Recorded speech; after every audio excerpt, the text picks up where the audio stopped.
Fadhal. Salah satu perbedaan yang nggak pernah ketemu tentang sifat Allah itu, Ustadz di Solo itu bilang bahwa ayat misalnya wajah dan Tangan itu mutasyabihat.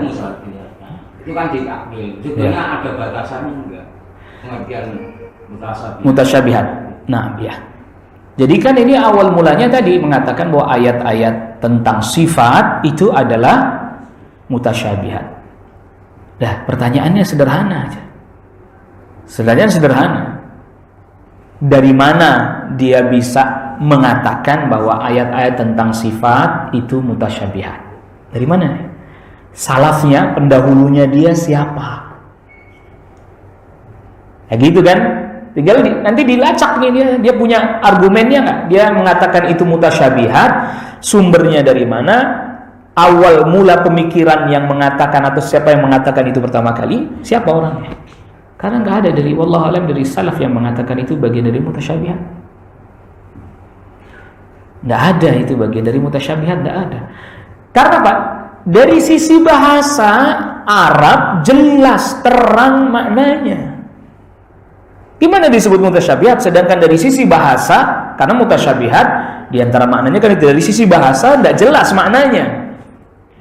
Itu makanya saya masih ingat ada tulisannya Syekh Shinqiti, ya, Muhammad bin Shinqiti itu Man'u Jawazil Majaz fil Kitab. Nggak mungkin ada majaz dalam Al-Quran.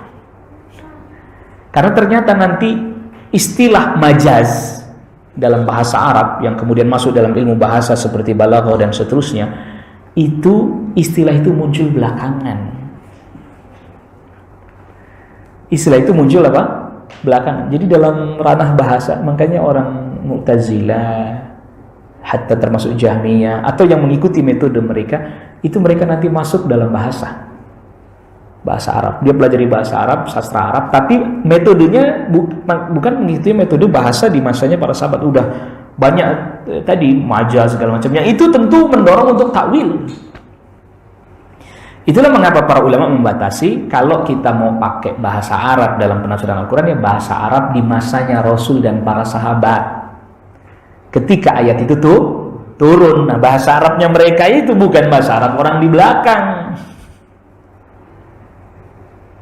Karena bahasa pun akan mengalami tadi pergeseran-pergeseran, kaidahnya nanti berubah dan seterusnya.